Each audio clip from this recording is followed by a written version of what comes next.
നമസ്കാരം, എല്ലാവർക്കും IASFന്റെ പുതിയൊരു വീഡിയോ സെഗ്മെന്റിലേക്ക് സ്വാഗതം. Detail review segment. ഈ പ്രോഗ്രാം കൊണ്ട് ഞങ്ങൾ ഉദ്ദേശിക്കുന്നത് പുതിയൊരു ആസ്പിറന്റ് വരുമ്പോൾ ന്യൂസ് പേപ്പറിനെയും കറണ്ട് അഫയേഴ്സിനെയും എങ്ങനെ അപ്രോച്ച് ചെയ്യണമെന്ന് പഠിപ്പിക്കാൻ വേണ്ടിയിട്ടാണ്. ബേസിക്കലി കഴിഞ്ഞ ആഴ്ച കീവേഡ് ആയിരുന്ന ഒരു വേർഡ് ഉണ്ട്, കോൾ ഗ്യാസിഫിക്കേഷൻ. അതെന്താണെന്ന് ഇപ്പോൾ നമുക്ക് നോക്കാം. ആക്ച്വലി കോൾ ഗ്യാസിഫിക്കേഷൻ എന്ന് പറഞ്ഞ കീ ടേം 2-3 വർഷങ്ങളായിട്ട് ന്യൂസ് പേപ്പറിലും ന്യൂസിലൊക്കെ ഉണ്ട്. പക്ഷേ ഈ വർഷം ബഡ്ജറ്റ് 2024 സ്പെസിഫിക്കലി ഒരു കാര്യം പറയുന്നുണ്ട്. ബഡ്ജറ്റ് 2024 പറയുന്നത് 8,500 crore rupees ഇൻസെന്റീവ് സ്കീമായിട്ട് കോൾ ഗ്യാസിഫിക്കേഷന് വേണ്ടി കൊടുക്കുന്നുണ്ട്. അതായത് ഏതെങ്കിലും പ്രൈവറ്റ് സെക്ടറോ പബ്ലിക് സെക്ടറോ കോൾ ഗ്യാസിഫിക്കേഷന് വേണ്ടി എന്തെങ്കിലും ചെയ്താൽ അവർക്ക് 8,500 crore rupees ഇൻസെന്റീവ് ആയിട്ട് കിട്ടും എന്നുള്ളതാണ്. അതിൻ്റെ കൂടെ നമ്മൾ മനസ്സിലാക്കേണ്ട കുറെ കാര്യങ്ങളുണ്ട്. എന്താണ് കോൾ ഗ്യാസിഫിക്കേഷൻ, എന്താണ് പൈറോളിസിസ്, എന്താണ് പാർഷ്യൽ ഓക്സിഡേഷൻ, അതെല്ലാം ഈ കീറ്റം വെച്ച് നോക്കുകയാണെങ്കിൽ കിട്ടും. ഇവിടെ വേറൊരു കാര്യം പറയുന്നുണ്ട്, ഇത് converts coal into syngas. Okay, എന്തുകൊണ്ട് കോളിനെ നമ്മൾ സിൻ ഗ്യാസിലോട്ട് കൺവേർട്ട് ചെയ്യുന്നു? Why is coal gasification necessary? ഇതിനെക്കുറിച്ചൊക്കെ ഡീറ്റെയിൽഡ് ആയിട്ട് ഒരു UPSC ആസ്പിറന്റ് എപ്പോഴും മനസ്സിലാക്കിയിരിക്കണം. കഴിഞ്ഞ വർഷം ന്യൂസിൽ ഉണ്ടായിരുന്ന ഒരു കാര്യമാണ്, നമുക്ക് കോളിന്റെ ക്ഷാമം ഉണ്ടായിരുന്നെന്നും നമുക്ക് ഇമ്പോർട്ട് ചെയ്യാൻ പറ്റുന്നില്ലായിരുന്നു എന്നുള്ള ഒരു കാര്യം. പിന്നെ നിങ്ങൾക്ക് അറിയായിരിക്കും, നമുക്ക് കുറെ കോൾ മൈൻസ് ഉണ്ട്. എന്നാൽ എന്താണ് നമ്മൾ കോൾ ഇമ്പോർട്ട് ചെയ്യേണ്ടി വരുന്നത്? ഇന്ത്യയിലുള്ള മേജർ പോർഷൻസ് ഓഫ് കോൾ ഏത് തരത്തിലുള്ളതാണ്? കോളിനെ നമുക്ക് 3 തരമായിട്ട് ഡിവൈഡ് ചെയ്യാം. കോളിനെ നമ്മൾ ലിഗ്നൈറ്റ് കോൾ എന്ന് പറയാം, ബിറ്റുമിനസ് കോൾ എന്ന് പറയാം, ആന്ത്രസൈറ്റ് എന്ന് പറയാം. ഈ ആന്ത്രസൈറ്റ് എന്ന് പറയുന്ന കോളാണ് ടോപ്പ് കാറ്റഗറിയിലുള്ള കോൾ. അത് നമുക്ക് 99% എഫിഷ്യൻസി കിട്ടുന്ന ഒരു കോളാണ്. ദെൻ ഇന്ത്യയിൽ മെജോറിറ്റി പോർഷൻ വരുന്നത് ലിഗ്നൈറ്റ് കോൾ എന്ന് പറയുന്ന ഒരു കോളാണ്. ലിഗ്നൈറ്റ് കോൾ ഇതിനെ പക്ഷേ ലോവസ്റ്റ് ക്വാളിറ്റി കോൾ എന്നാണ് പറയുന്നത്. ലോവസ്റ്റ് ക്വാളിറ്റി ആയതുകൊണ്ട് തന്നെ ഇതിനെ നമുക്ക് പല പ്രോസസ്സിന് വേണ്ടി യൂസ് ചെയ്യാൻ പറ്റത്തില്ല. കോൾ ഗ്യാസിഫിക്കേഷൻ എന്ന് പറയുന്ന പ്രോസസ്സ് വഴി നമ്മൾ ഈ ലിഗ്നൈറ്റ് കോളിനെ മാക്സിമം ആയിട്ട് എഫിഷ്യന്റ് ആയിട്ട് എങ്ങനെ യൂസ് ചെയ്യുക എന്നുള്ളതാണ് നോക്കാൻ പോകുന്നത്. അപ്പോൾ നമ്മുടെ ബേസിക് ആയിട്ടുള്ള കാര്യം എന്ന് പറഞ്ഞാൽ നമുക്ക് ഇച്ചിരി ഉള്ളിലും അതിനെ എങ്ങനെ മാക്സിമം ആയിട്ട് യൂട്ടിലൈസ് ചെയ്യാൻ പറ്റണം എന്നുള്ളതാണ്. അതുകൊണ്ട് തന്നെയാണ് നമ്മൾ കോളിനെ സിൻ ഗ്യാസിലോട്ട് കൺവേർട്ട് ചെയ്യുന്നത്. ഈ ഒരു മെത്തേഡ് മാത്രമേ ഉള്ളൂ കോളിനെ മാക്സിമം ആയിട്ട് യൂട്ടിലൈസ് ചെയ്യാൻ പറ്റുന്നത്? അല്ല. Coal gasification is one such method. Another such method is call liquefaction. Call liquefaction എന്ന് പറയുന്ന പ്രോസസ്സ് കോൾ ഗ്യാസിഫിക്കേഷൻ കഴിഞ്ഞു വരുന്ന ഒരു പ്രോസസ്സാണ്. ഈ ലിക്വിഫാക്ഷൻ വഴി നമുക്ക് ഇതിനെ ഒരു ഫ്യൂവൽ പോലെ ആക്കി മാറ്റാം. കോളിന് നമുക്ക് കൺവേർട്ട് ചെയ്ത് ഒരു ഫ്യൂവൽ രീതിയിൽ ആക്കാം. Okay, so again gasification and pyrolysis. So what is pyrolysis? Pyrolysis എന്ന് പറഞ്ഞാൽ it's oxidation in the absence of air. Okay, pyrolysis എന്ന് പറഞ്ഞാൽ oxidation in the absence of air. But what is gasification? ഗ്യാസിഫിക്കേഷനിൽ restricted ആയിട്ടുള്ള ഒരു air flow ഉണ്ട്. അത് കാരണം തന്നെയാണ് ഇവിടെ പാർഷ്യൽ ഓക്സിഡേഷൻ സംഭവിക്കുന്നത്. ഓക്കെ, ഇതൊക്കെയാണ് കോൾ ഗ്യാസിഫിക്കേഷനെ സറൗണ്ട് ചെയ്യുന്ന കുറച്ച് കാര്യങ്ങൾ. So we can move on to the next slide. Next slide is about methods of coal gasification. 2 മെത്തേഡാണ് ഉള്ളത്, in situ method and ex situ method. Biological conservation നോക്കിയാലും അതിന് ഈ 2 മെത്തേഡ് തന്നെ ഉള്ളത്, in situ method and ex situ method. In situ എന്ന് പറഞ്ഞ വേർഡിൽ തന്നെ ഉണ്ട് അതിന്റെ അർത്ഥം, അതായത് കോൾ എവിടെയാണോ കിടക്കുന്നത് അവിടെ വെച്ച് തന്നെ അതിന്റെ ഗ്യാസ് ഫോമിലോട്ട് മാറ്റുക. How we do that? We do that by injecting oxygen and water through the coal seam. അത് കാരണം എന്ത് സംഭവിക്കുന്നു? ഇത് ഹൈ ടെമ്പറേച്ചറിൽ ഗ്യാസിഫൈ ആവുന്നു. ഓക്കെ, ഈ പ്രോസസ്സിൽ സ്വാഭാവികമായിട്ട് കെമിക്കൽ പ്രോസസ് ആകുമ്പോൾ കുറച്ച് ബൈ പ്രൊഡക്ട്സ് കിട്ടും. ഓക്സിജനും വാട്ടറുമാണ് നമ്മൾ കയറ്റി വിട്ടത്. Okay, water means H2O, right? അപ്പോൾ സ്വാഭാവികമായിട്ടും ഹൈഡ്രജൻ കിട്ടുന്നതാണ് ഒരു ബൈ പ്രൊഡക്റ്റ്. ഇവിടെ കിട്ടുന്നുണ്ട്, ഹൈഡ്രജൻ കിട്ടുന്നുണ്ട്, carbon coal. Okay, so carbon മോണോക്സൈഡും ഉണ്ട്, കാർബൺ ഡൈ ഓക്സൈഡും ഉണ്ട്. അതിൻ്റെ കൂടെ അഗൈൻ ഞാൻ പറഞ്ഞു വാട്ടർ കയറ്റി വിട്ടുകൊണ്ട് കാർബണും വാട്ടറിന്റെ ഒരു കമ്പൗണ്ട് കിട്ടണം. ഏതാണ് ആ കമ്പൗണ്ട്? മീഥെയിൻ. അതിൻ്റെ കൂടെ H2S.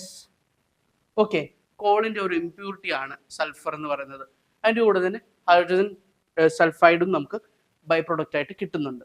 So next we go to next method. What is the next method? എക്സിറ്റോ. കോളിനെ നമ്മൾ അണ്ടർഗ്രൗണ്ടിൽ നിന്ന് എടുത്ത് ഒരു കൺട്രോൾഡ് കണ്ടീഷനിൽ നമ്മൾ അതിനെ ഗ്യാസിഫൈ ചെയ്യുന്നു. Okay, above the ground.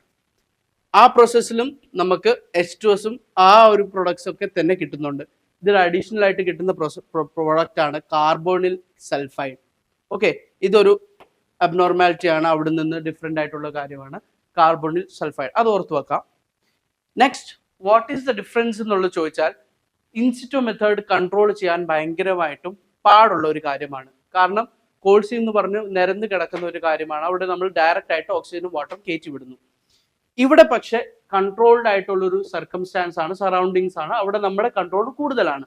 അതുകൊണ്ട് തന്നെ നമുക്ക് എന്തെങ്കിലും ഡേഞ്ചറസ് ഹസാർഡ്സ് ഒക്കെ പ്രിവെന്റ് ചെയ്യാൻ പറ്റും. ഓക്കെ, അത്രേ ഉള്ളൂ. We can move on to the next slide. Next slide is about the key products of coal gasification. എന്തൊക്കെയാണ് കിട്ടിയെന്ന് നോക്കാം. Okay, first is syngas. ഞാൻ ഫസ്റ്റ് സ്ലൈഡ് കാണിച്ചപ്പോഴേ നിങ്ങളോട് പറഞ്ഞായിരുന്നു ഒരു കീ ടേം ആണ് syngas. What is syngas? It's nothing but synthetic natural gas. Synthetic natural gas ആണ് സിൻ ഗ്യാസ് എന്ന് പറയുന്നത്. നാച്ചുറൽ ഗ്യാസ് സ്വാഭാവികമായിട്ടും നമുക്ക് ഭയങ്കര ഇമ്പോർട്ട് ബർഡൻ ഉള്ള ഒരു കാര്യമാണ്. അത് നമ്മൾ സിന്തറ്റിക് ആയിട്ട് ക്രിയേറ്റ് ചെയ്യാൻ പറ്റിയാൽ it's much better, right? So എന്തിനു വേണ്ടി യൂസ് ചെയ്യുന്നു? നമ്മൾ ഇലക്ട്രിസിറ്റി ജനറേഷന് വേണ്ടി യൂസ് ചെയ്യുന്നു. നമുക്ക് അറിയാം, നമുക്ക് തെർമൽ പവറിന് ആവശ്യമുണ്ട്. ഓക്കെ, സോ ഇത് നാച്ചുറൽ ഗ്യാസിന് വേണ്ടി നല്ലൊരു സബ്സ്റ്റിറ്റ്യൂട്ട് തന്നെയാണ്. ഒരു കോളിനെ എടുത്ത് നമ്മൾ മൾട്ടിപ്പിൾ പ്രൊഡക്റ്റ് ആക്കി, അപ്പോൾ സ്വാഭാവികമായിട്ട് എന്ത് കിട്ടും? കോളിന് കൂടുതലായിട്ടുള്ള ഒരു എഫിഷ്യൻസി കിട്ടുന്നുണ്ട്. Then next product is dimethyl ether. Dimethyl ഒരു ഈക്കോ ഫ്രണ്ട്ലി സബ്സ്റ്റിറ്റ്യൂട്ട് ആണ്. എന്തിന്? ഡീസലിന്. ഓക്കെ, ഡീസൽ വെച്ച് നമ്മൾ ട്രാൻസ്പോർട്ടേഷൻ ഒക്കെ ചെയ്യാൻ ഒരു ഈക്കോ ഫ്രണ്ട്ലി വേയിൽ തന്നെ ചെയ്യാം. ഓക്കെ, ക്ലീൻ ബേർണിംഗ് ഫ്യൂവൽ ആണ്. ഓക്കെ, നെക്സ്റ്റ് പ്രൊഡക്റ്റ് എന്ന് പറഞ്ഞ അമോണിയം നൈട്രേറ്റ് എന്ന് പറഞ്ഞ ഒരു പ്രൊഡക്റ്റ് ആണ്. അമോണിയം നൈട്രേറ്റ് കൂടുതൽ നമ്മൾ കാണുന്നത് എക്സ്പ്ലോസീവിലൊക്കെയാണ്. Okay, if you know basic chemistry, എക്സ്പ്ലോസീവ്സിലാണ് യൂസ് ചെയ്യുന്നത്. പക്ഷെ എക്സ്പ്ലോസീവ് എങ്ങനെ നമുക്ക് യൂസ് ചെയ്യാം? എക്സ്പ്ലോസീവ് നമുക്ക് മൈനിങ്ങും കൺസ്ട്രക്ഷൻ ഫീൽഡിലൊക്കെ വളരെ യൂസ്ഫുൾ ആണ്. ദെൻ അമോണിയം നമ്മൾ കേൾക്കുന്നത്, അമോണിയം നൈട്രേറ്റ് കേൾക്കുന്നത് അഗ്രികൾച്ചറൽ ഫീൽഡിലാണ്. Fertilisers, okay, again very controversial field. ഫെർട്ടിലൈസേഴ്സും നമ്മൾ ഇമ്പോർട്ട് ചെയ്യുന്നുണ്ട് വളരെ കൂടുതൽ എമൗണ്ടിൽ. ആ ഒരു ഫീൽഡിൽ നമുക്ക് കോൾ ഗ്യാസിഫിക്കേഷൻ വഴി കുറെ മാറ്റങ്ങൾ കൊണ്ടുവരാൻ പറ്റും. Next product is methanol. Okay, methanol blending ഒക്കെ നമ്മൾ ഈത്തനോൾ ബ്ലെൻഡിങ് ഒക്കെ കേൾക്കുന്നുണ്ട്. അവിടെ നമുക്ക് യൂസ് ചെയ്യാൻ പറ്റും കോൾ ഗ്യാസിഫിക്കേഷൻ്റെ ഒരു പ്രൊഡക്റ്റ്. എന്തിനാണ് ഇത്? കൂടുതലും ഇൻഡസ്ട്രിയൽ പ്രോസസ്സിലാണ്, കുറെ കെമിക്കൽ പ്രോസസ്സിന്റെ ഒരു സബ്സ്ട്രേറ്റ് ആയിട്ട് യൂസ് ചെയ്യുന്ന ഒരു പ്രൊഡക്റ്റ് ആണ് മെത്തനോൾ എന്ന് പറയുന്നത്. ഓക്കെ, അവിടെ നമുക്ക് യൂസ് ചെയ്യാൻ പറ്റും. ഈ ഒരു 4 പ്രൊഡക്റ്റിനെ മാത്രം നമുക്ക് മനസ്സിലാക്കിയാൽ മതി. Next slide is about ഗ്യാസിഫയേഴ്സ്. ഞാൻ നേരത്തെ പറഞ്ഞ എക്സിറ്റോ മെത്തേഡിൽ നമ്മൾ കൺട്രോൾഡ് സറൗണ്ടിങ്ങിൽ യൂസ് ചെയ്യുന്ന ഒരു എക്യുപ്മെന്റ് ആണ് ഗ്യാസിഫയേഴ്സ്. These are of 3 types. First one is the fixed bed gasifier. 3 തരത്തിലുള്ള യൂസുകളാണുള്ളത്. ഫിക്സ്ഡ് ബെഡ് എന്തിനാണ് യൂസ് ചെയ്യുന്നത്? ഫിക്സ്ഡ് ബെഡ് ഒരു ഗ്യാസ് ഫ്ലോ ഇൻഡിപെൻഡന്റ് ആണ്. അതിൽ കോളിനെ നമ്മൾ പ്രീ ട്രീറ്റ് ചെയ്യേണ്ട ആവശ്യം വളരെ മിനിമൽ ആയിട്ടാണുള്ളത്. ഓക്കെ, പിന്നെന്താണ് നമുക്ക് കിട്ടുന്നത്? വളരെ എഫിഷ്യന്റ് ആണ്. അതായത് നമ്മൾ എത്ര എനർജി ഈ ഒരു എക്യുപ്മെന്റിന് കൊടുക്കുന്നു, അതുപോലെ തന്നെ നമുക്കൊരു റിട്ടേണും കിട്ടുന്നുണ്ട്. Next is the fluidised bed gasifier. Uniform particle mixing. ഇതുകൊണ്ട് എന്താണ് പ്രയോജനം? ഇത് നമുക്ക് ബൈ പ്രൊഡക്റ്റ് ആയിട്ട് വേസ്റ്റ് ആയിട്ട് കിട്ടുന്ന ചാർ എന്ന് പറഞ്ഞൊരു സാധനം, അതിനെ നമുക്ക് കൂടുതലായിട്ടും റീസൈക്കിൾ ചെയ്യാൻ പറ്റുന്നുണ്ട്. Next is the entrained flow gasifier. അതിൽ എന്ത് ചെയ്യാൻ പറ്റും? ഇതിൽ സിൻഗ്യാസ് പ്രൊഡ്യൂസ് ചെയ്യാൻ വേണ്ടിയിട്ടാണ് ഇത് മെയിനായിട്ട് യൂസ് ചെയ്യുന്നത്. അവിടെയും നേരത്തെ പറഞ്ഞ പോലെ ഓയിൽ ആൻഡ് ടാർസ് പോലത്തുള്ള വേസ്റ്റ് മെറ്റീരിയൽസ് കുറവാണ് കിട്ടുന്നത്. Next slide is about the need for coal gasification. എന്തുകൊണ്ടാണ് കോൾ ഗ്യാസിഫിക്കേഷൻ വേണ്ടിയതെന്നൊക്കെ ഞാൻ നേരത്തെ ഓൾറെഡി എക്സ്പ്ലെയിൻ ചെയ്ത കാര്യങ്ങളാണ്. സോ ഡീറ്റെയിൽഡ് നോക്കാം. To achieve INDC targets. എന്താണ് INDC target? India's nationally determined contributions എന്ന് പറയും, ഫുൾ ഫോം ആണ്. ഓക്കെ, അതെന്താണ്? ഇന്ത്യ സ്വയമേ കുറച്ച് എടുത്ത തീരുമാനങ്ങളുണ്ട്. അതിൽ ഒന്ന് വരുന്നത് നമ്മൾ 2030 വരെ. ഓക്കെ, ടാർഗറ്റ് 2030 ഉണ്ട്. നമ്മൾ 100 million tons, okay, 100 million tons നമ്മൾ കോൾ ഗ്യാസിഫൈ ചെയ്യും എന്നുള്ളൊരു ടാർഗറ്റ് ഉണ്ട്. നെറ്റ് സീറോയുടെ ഒരു ടാർഗറ്റ് ഉണ്ട്. അതുപോലെ തന്നെ നമ്മൾ പാരീസ് അഗ്രിമെന്റിൽ എഗ്രി ചെയ്ത കുറച്ച് കാര്യങ്ങളുണ്ട്. ഓക്കെ, അതൊക്കെ നമ്മൾ ഫുൾഫിൽ ചെയ്യാൻ വേണ്ടിയിട്ട് ഇത് യൂസ്ഫുൾ ആണെന്ന് പറയുന്നു. Next, reducing import dependency. ഞാൻ നേരത്തെ പറഞ്ഞ പോലെ നമുക്കൊരു എക്സ്പോർട്ട് ഇമ്പോർട്ട് ഒരു ഡെഫിഷ്യൻസി ഉണ്ടായിരുന്നു. ആ ഒരു ഡെഫിഷ്യൻസി മാറ്റാൻ വേണ്ടിയിട്ട് നമുക്ക് കോളിനെ മാക്സിമം എഫിഷ്യൻസിയിൽ തന്നെ യൂസ് ചെയ്യാൻ പറ്റുന്നുണ്ട്. Okay, next is transition to sustainable energy. Dimethyl ether ഒക്കെ നമ്മൾ നോക്കിയതാണ്. ട്രാൻസ്പോർട്ടേഷൻ ഫീൽഡിലൊക്കെ നമുക്ക് സബ്സ്റ്റിറ്റ്യൂട്ട് തന്നെ ആയിട്ട് യൂസ് ചെയ്യാൻ പറ്റുന്ന ഒരു കുറച്ച് കാര്യങ്ങളാണ്. നെക്സ്റ്റ് സ്ലൈഡും ഇതിനെ തന്നെ കണ്ടിന്യൂ ചെയ്തിട്ടുള്ള ഒരു കാര്യമാണ് അഡ്വാൻറ്റേജസ് ഓഫ് കോൾ ഗ്യാസിഫിക്കേഷൻ. എന്താണ് ഇതിന്റെ advantages? Elevation of local environmental issues. സ്വാഭാവികമായിട്ടും കോളിനെ നമ്മൾ ഡയറക്റ്റ് ആയിട്ട് യൂസ് ചെയ്യുമ്പോൾ, ഫോർ എക്സാമ്പിൾ നമ്മൾ സ്റ്റീം എഞ്ചിനിലൊക്കെ ചെയ്തതുപോലെ കോളിനെ നമ്മൾ എടുക്കുന്നു, അതിനെ ബേൺ ചെയ്യുന്നു, അത് അറ്റ്മോസ്ഫിയറിലോട്ട് പോകുന്നു. ഓക്കെ, കാർബൺ ഡൈ ഓക്സൈഡും പല തരത്തിലുള്ള ഹാംഫുൾ ഗ്യാസസ് ആയിട്ടും കൺവേർട്ട് ചെയ്യുന്നു. പക്ഷേ ഇവിടെ ഗ്യാസിഫൈ ചെയ്ത് കഴിയുമ്പോൾ നമ്മൾ അതിനെ മാക്സിമം യൂട്ടിലൈസ് ചെയ്ത് കുറെ യൂസ്ഫുൾ ഗ്യാസസ് നമ്മൾ എടുക്കാൻ പറ്റുന്നുണ്ട്. Okay, so definitely local environmental ഇഷ്യൂസിന് വേണ്ടിയിട്ട് ഒരു എലിവേഷൻ തന്നെ ആണ്. ഡൈവേഴ്സിഫൈഡ് കെമിക്കൽ എനർജി പ്രൊഡക്ഷൻ, ഞാൻ പറഞ്ഞതുപോലെ അമോണിയം നൈട്രേറ്റ്, ഡൈമീഥൈൽ ഈത്തർ, അങ്ങനെ കുറെ പ്രോസസ്സ് നമുക്ക് ഈ ഒരു ഗ്യാസിഫൈഡ് ആയിട്ടുള്ള ഒരു കോളിനെ കൊണ്ട് നമുക്ക് ചെയ്യാൻ പറ്റുന്നുണ്ട്. കെമിക്കൽ ഇൻഡസ്ട്രിയിൽ തന്നെ നമുക്ക് കുറെ ഇമ്പോർട്ട് ബേർഡൻ നമുക്ക് കുറയ്ക്കാൻ പറ്റുന്നുണ്ട്. Utilisation of coal's chemical qualities. സ്വാഭാവികമായിട്ടും നമ്മൾ കോളിനെ ഗ്യാസിഫൈ ചെയ്തു, അതിനെ നമ്മൾ പലതരത്തിലുള്ള കമ്പൗണ്ട്സ് ആയിട്ട് തന്നെ സ്പ്ലിറ്റ് ചെയ്യുന്നു, അതിനെ നമ്മൾ കെമിക്കൽ പ്രോപ്പർട്ടീസിനെ യൂസ് ചെയ്യാൻ പറ്റുന്നുണ്ട്. ഈ ഒരു ആപ്ലിക്കേഷൻ നമുക്ക് ഇവിടെ കെമിക്കൽ എനർജി യൂസ് ചെയ്യാൻ പറ്റുന്ന എവിടെയൊക്കെയാണ്? മെത്തനോൾ, യൂറിയ പോലത്തുള്ള ഫെർട്ടിലൈസേഴ്സിന് വേണ്ടിയിട്ടാണ് യൂസ് ചെയ്യാൻ പറ്റുന്നത്. Next is carbon capture storage. എന്താണ് ഇത്? Coal gasification allowed four selective capture and storage of emissions. നമ്മൾ പലതരം കോമ്പൗണ്ട്സിലോട്ട് ഇതിനെ സ്പ്ലിറ്റ് ചെയ്യുന്നു, സെലക്റ്റീവ് ആയിട്ട് ഓരോ ഇൻഡസ്ട്രീസിന് വേണ്ടിയിട്ടുള്ള കാര്യങ്ങൾ മാത്രം അവർ യൂസ് ചെയ്യുന്നു. Okay, that is selective carbon capture storage. Next is greener alternative to coal combustion. ഇതെല്ലാം നമ്മൾ ഡിസ്കസ് ചെയ്ത കാര്യങ്ങൾ തന്നെയാണ്. Okay, next slide is about the concerns related to coal gasification.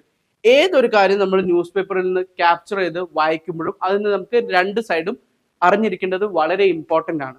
So what are the concerns regarding the coal gasification?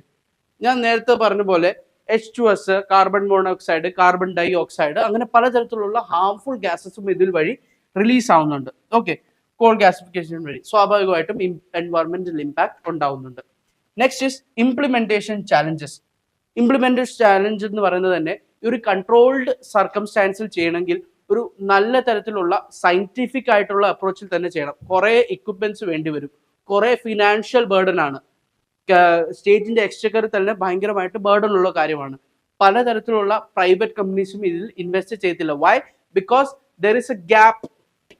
Our invest ചെയ്യുന്ന money അവർക്ക് തിരിച്ചു കിട്ടുന്ന റിട്ടേണും തമ്മിലൊരു ഗ്യാപ്പ് ഉണ്ട്. ഓക്കെ, ആ ഒരു കാരണം കൊണ്ട് തന്നെയാണ് നമ്മുടെ ഗവൺമെന്റ്, സെൻട്രൽ ഗവൺമെന്റ് 8,500 crores ഒരു ഇൻസെന്റീവ് സ്കീം ലോഞ്ച് ചെയ്യുന്നത്. Next is financial viability. ഞാൻ നേരത്തെ ഈ ഒരു കാര്യം രണ്ടും കണക്റ്റഡ് ആണ്. ഓക്കെ, രണ്ട് പോയിന്റ് ആയിട്ട് നമുക്ക് എഴുതാം. Efficiency, cost. എന്താണ് ഈ എഫിഷ്യൻസി ആൻഡ് കോസ്റ്റ്? എഫിഷ്യൻസി ഞാൻ നേരത്തെ പറഞ്ഞ പോലെ നമ്മൾ യൂസ് ചെയ്യുന്ന കോൾ, ഓക്കെ, അത് നമ്മൾ പല പ്രോസസ്സിലോട്ട് കൺവേർട്ട് ചെയ്യുന്നു. ആ ഒരു പ്രോസസ്സിന് വേണ്ടി തന്നെ നമ്മൾ കുറച്ച് എനർജി വേസ്റ്റ് ചെയ്യുന്നു, ചിലപ്പോൾ യൂസ് ചെയ്യുന്നു. ആ ഒരു ഇത് നമുക്ക് ഈ കോളിൽ നിന്ന് കിട്ടുന്ന എനർജിയും നമ്മൾ ഇതിന് ഈ പ്രോസസ്സിന് വേണ്ടി ഇൻവെസ്റ്റ് ചെയ്യുന്ന എനർജിയും അത് തമ്മിൽ മാച്ച് ആവാതിരിക്കുമ്പോഴാണ് ഈ എഫിഷ്യൻസിയുടെ ഒരു പ്രോബ്ലം വരുന്നത്. ഓക്കെ, സോ ആ ഒരു കൺസേൺസ് ഉണ്ട്. എന്താണ് ഗവൺമെന്റ് ഇതിനെ പ്രൊമോട്ട് ചെയ്യാൻ വേണ്ടിയിട്ട് ചെയ്യുന്നത്? First is the national coal gasification mission. ഇതുവഴി ഞാൻ നേരത്തെ പറഞ്ഞതാണ് ഒരു 100 million ടൺസിന്റെ കാര്യം. 100 million tons ബൈ 2030. അത് ഗവൺമെന്റ് സ്വയമേ എടുത്തൊരു തീരുമാനമാണ്. അതിനെ നമ്മൾ ക്ലബ്ബ് ചെയ്തത് ആത്മഭാരത് അഭിയാൻ വഴി ഇതിനെ ക്ലബ്ബ് ചെയ്ത് ഈ രണ്ട് ടാർഗറ്റും അച്ചീവ് ചെയ്യാൻ പറ്റുന്ന ഒരു രീതിക്കാണ് ഈ ഒരു പ്രോഗ്രാം വരുന്നത്. Next is the concession on revenue share. Revenue share ചെയ്ത് PPP മോഡൽ വഴി ചെയ്യാം. ഓക്കെ, ഒരു പബ്ലിക് പ്രൈവറ്റ് പാർട്ട്ണർഷിപ്പ് വഴി ചെയ്യാം. പിന്നെ ഗവൺമെന്റ് കൊടുക്കുന്നത് ഈ കോൾ ഗ്യാസിഫിക്കേഷന് വേണ്ടി എടുക്കുന്ന കോൾ, അത് സ്വാഭാവികമായിട്ടും ഗവൺമെന്റ് വഴിയാണ് എടുക്കുന്നത്. ആ ഒരു കോളിന് ഒരു 20% കൺസെഷൻ ഉണ്ട്. ഓക്കെ, ആ റേറ്റിന് തന്നെ കൺസെഷൻ ഉണ്ട്. Next is the Shakti policy. Shakti policy വഴി നമുക്കറിയാം ഗവൺമെന്റും കോളും അങ്ങനെ കുറെ കോൺട്രവേഴ്സീസ് ഉണ്ടായിട്ടുണ്ട്, സ്കാംസ് ഒക്കെ ഉണ്ടായിട്ടുണ്ട്. ആ ഒരു പ്രോസസ്സ് തന്നെ വളരെ ലോങ് ആണ്. അവിടെ അപ്പോൾ കുറെ ലിങ്കേജസ് ആവശ്യമുണ്ട്, കുറെ ഡിസ്ട്രിബ്യൂഷൻ ചാനൽസ്, അങ്ങനെ കുറെ കാര്യങ്ങൾ സോർട്ട് ചെയ്യാനുണ്ട്. കോളിന്റെ ട്രാൻസ്പോർട്ടേഷൻ തന്നെ വളരെ കോസ്റ്റ്ലിയും ഭയങ്കര ഇൻഎഫക്റ്റീവ് ആയിട്ടുള്ള കാര്യമാണ്. നമ്മൾ ട്രെയിനൊക്കെ ശ്രദ്ധിച്ചിട്ടുണ്ടെങ്കിൽ കാണാം, കോൾ ട്രാൻസ്പോർട്ട് ചെയ്യുമ്പോൾ ഇടയ്ക്കിടയ്ക്ക് സ്റ്റേഷനിൽ വെച്ച് അതിനെ തണുപ്പിക്കാൻ വേണ്ടിയിട്ട് വെള്ളമൊക്കെ ഒഴിക്കുന്നുണ്ട്. ആ ഒരു പ്രോസസ്സിൽ തന്നെ കുറേ നഷ്ടങ്ങളൊക്കെ ഫിനാൻഷ്യലി സംഭവിക്കുന്നുണ്ട്. ആ ഒരു പ്രോസസ്സിനെയൊക്കെ എലിമിനേറ്റ് ചെയ്യാൻ വേണ്ടിയിട്ട് തന്നെ ശക്തി പോളിസി ഗവൺമെന്റ് കൊണ്ടുവന്നത്. സോ ഇതോടുകൂടി കോൾ ഗ്യാസിഫിക്കേഷനെ കുറിച്ചുള്ള ഒരു ടോപ്പിക് ഇവിടെ തീരുന്നു. So if you like this video, please do like and subscribe to the channel. Watch out for next content.